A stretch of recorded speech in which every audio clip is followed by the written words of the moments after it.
What is going on, everybody? It is me again. It is HorrorFan34, and welcome to another video, and welcome to day 6 of the 31 Days of Horror Challenge in October. Now that we are on day 6, I figured I just came off of reviewing a very dark, gruesome, not like gruesome, but a very dark and creepy atmosphere. Not really atmospheric, but a creepy 90s gem called The People Under the Stairs. Let's go back into the 80s here and kind of go more lighthearted, I guess you would say, in a way, for a horror film. And I think this is like, when it comes, I can't believe I never reviewed this film before when it came to like 80s horror films. I mean, it's got a mixture of horror elements in it, but it's definitely more of an adventure movie. And I still say this is probably one of my favorite films, period, from the 80s.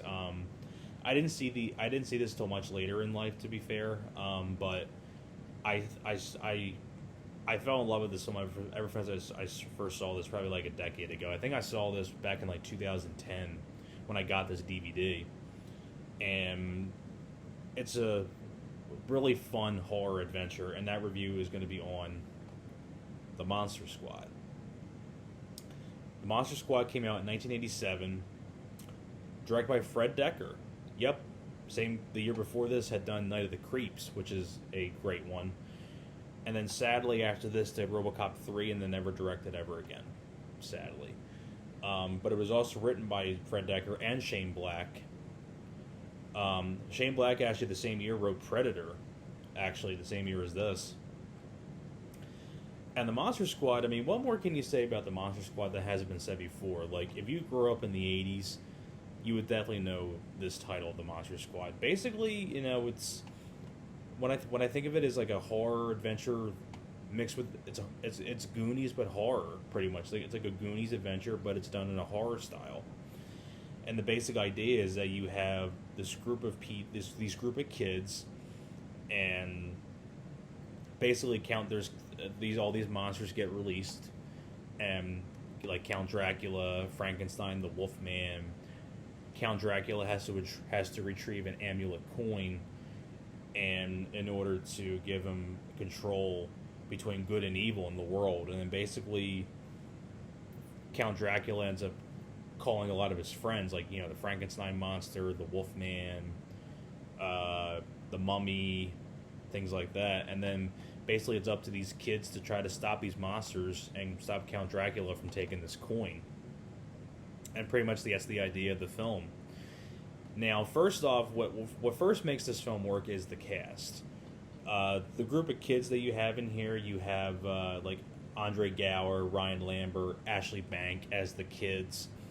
They all do a great job together. You really bought them as friends, and, you know, really excellent chemistry with each other. Really nice group of likable kids in the film. And some of the other cast members they got for the Frankenstein, like the monsters. You have Duncan Rager, Tom Noonan, who was Dollarhide in Manhunter, and been in a ton of, like, the House of the Devil. He plays the Frankenstein monster. He was the bad guy in The Last Action Hero. Tom Noonan, great actor. Always been a big fan of Tom Noonan. Still, to this day, my favorite role of his is Dollarhide in Manhunter.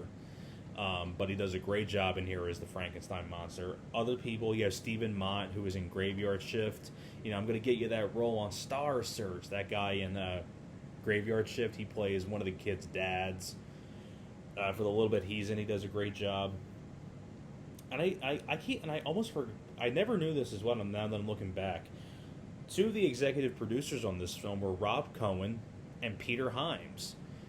And now, those names sound familiar. I think Rob Cohen was the one that did, I think, the first Fast and the Furious. He directed Daylight.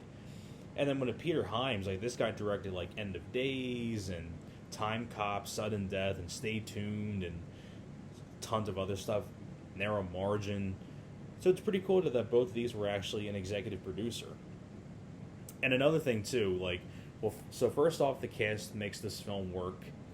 Another one is that I like the whole idea of this aspect of being a Goonies type of adventure, but it's done in a horror movie style. And also, the special effects in here are incredible, and it makes a lot of sense why they're incredible, because the the monsters, like the effects are done by the late great Stan Winston. Stan Winston, whenever it comes to like effects and movies, Stan Winston is one of the best ever that was in the business when it came to effects. And I miss Stan Winston, whether it be on like Pumpkinhead that he also directed, but like I love the design that he did with Pumpkinhead and like tons of other stuff that this guy, like I even enjoy Slither, the designs he did in Slither. Stan Winston, excellent job on the effects, and they're all practical, and also the musical score done by trying to remember who it was. Bruce Broughton. Great musical score, very 80s.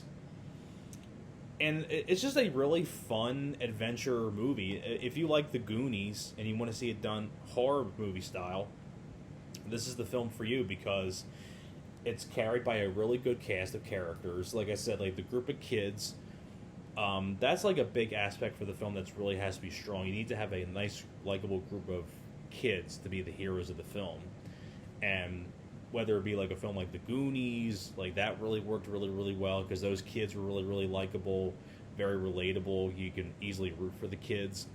Same thing with this one. You can easily root for these kids on this adventure. And having this cast together for the monsters, and the effects are so well done. Like on the Wolfman effects are amazing in this.